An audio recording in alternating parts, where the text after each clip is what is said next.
to political season towards the second half of the year. So these are all the considerations they'd have to monitor to make a a valid decision.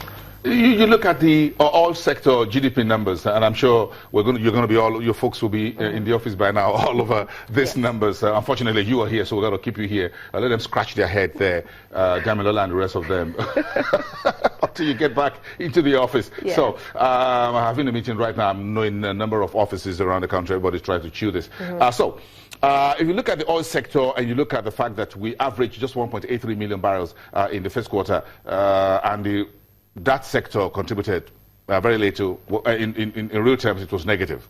That's quite surprising. Yes. Does it surprise you? I'm sorry, could you say that? Does it surprise you? The negative oil sector GDP numbers we have here. Well, I mean, that's quite surprising. But I mean, those are figures that they've already analyzed. But going forward, we believe that there's going to be Focados is going to come back on stream, Excravos and Bonga is back up as well. So these were the reasons why we had lower production levels in Q1 2017. So going forward to Q2 2017, we see more production. Thankfully, there's been relative calm in the Niger Delta region. Hopefully, if OPEC comes to a decision to keep, cut or carry on the oil production cut policies, we have to see there's going to be a knee-jerk reaction to oil prices, which at the long run, if there's higher production and if there's higher prices, that's positive for Nigeria anyway. Very interesting data, however, from the non-oil sector, and this is what the NBA says, that the growth in the non-oil sector was likely driven by the activities in the agriculture sector, which is crop production. Yes. ICT, information and communication, manufacturing, that's the third, transportation, fourth, other services, that's 5. So the non-oil sector was higher, 0.72% in real terms during the reference quarter, Q1 to be more precise. So agric here is very important. Agric and manufacturing coming in under the same basket of giving us the bit so do you think this supports the PMI for April that shows that, look, it looks like, in terms of outlook, it looks like, yes, there's a bit of a confidence and traction moving forward. Well, yes, the PMI for April showed that the reason for the expansion is the availability of Forex anyway. So manufacturers had easy access to Forex and, there's a lot more activity going on. But so far, honestly, I haven't digested the figures just yet. But I'm not surprised that agriculture has led to, contributed to positive growth in the non-oil sector and other sectors as well. So, yes, that's good news. And we expect that to go. We expect such positive news going forward. Seeing there's a lot of developments in the agricultural sector. We're trying to encourage a lot of investments coming up, so that's good news. Okay, I just got my producer say Dr. Ogokiti still is hanging in there in Abuja with us for the hour. Thank you very much, Ogokiti, economist and chief executive officer at Time Economics. It's good to have you. I'm sure you're listening into Ada Konobi here about how do all of these come down to the main street where the common man is. When it comes to its breakfast, its lunch, and dinner.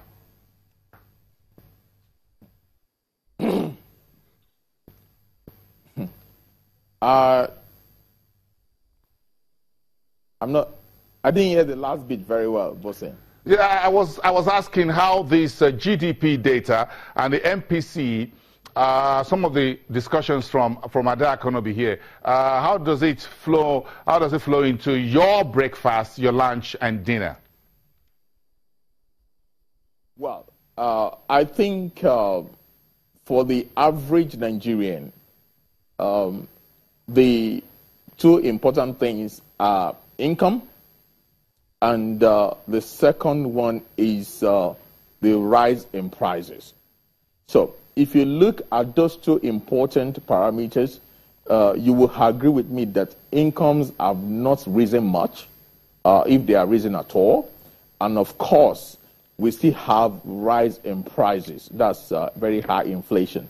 So for the average Nigerian, there is still nothing that we can, there's still nothing that they can hold on to say, okay, we have started to see improvement in our in their living conditions. So until income starts to rise and until inflation becomes maybe another becomes single digit again, the average Nigerian cannot quite say that their standard of living has started to improve. So we need to continue to look at those two issues. But the figures that we have seen, the GDP data we have seen, they are mostly macro in nature. Yes, they are from micro data. However, they are not strong enough to say, okay, how to begin to see increase in the standard of living of the average Nigerian until incomes start to rise and until inflation falls considerably. We still have a challenge in that respect. Mr. Okiti, that sounds like what you call a midterm report for the Buhari's administration. Until income rises and we have inflation significantly lower, and if I may add, until we see credit into private sector move up, we may still, perhaps we should just hold on celebrating if we're going to be out of recession anytime soon. Thank you very much. And as I said earlier, you don't go anywhere, Ogo Okiti. The Statistician General, Dr. Yemi Kale, is in our Abuja facility as we speak. We're coming back to him after the break, and we're going to come to you after that. So we want you to stick around and listen to Dr. Yemi Kale, and you're going to wrap up the program for us, Dr. Okiti. So if you, the folks there in Abuja will be kind to get you something like this, a cup of coffee or tea to hold you down there in our green room while we are listening to Dr. Yemi Kale's conversation with me. Thank you very much. Hold it there. That is, I guess, that's the wrap, isn't it? Does that sum it for you in 30 seconds that until we see income rise and inflation lower and interest rate perhaps also at a bit, maybe single digit, which may not be too, it may be too early to say, well, we are El Dorado? Well, yes, well, I mean, he has a point there. But then, yes, we expect to see better growth going forward. But like I rightfully said, consumers are not seeing the impact just yet because they don't have, there's low disposable income, and price levels are still relatively high. But then until that comes down, like I said, if inflation comes down considerably low and they have enough money to spend, that means, for consumers, that's good news for us. I mean, that's what we want to see anyway. Okay. Thank you. Ada Economy, we appreciate your time today. Investment research analyst at Financial Derivatives. We'll come back after the break. Dr. Yemi Kale, Statistician General, is live from here.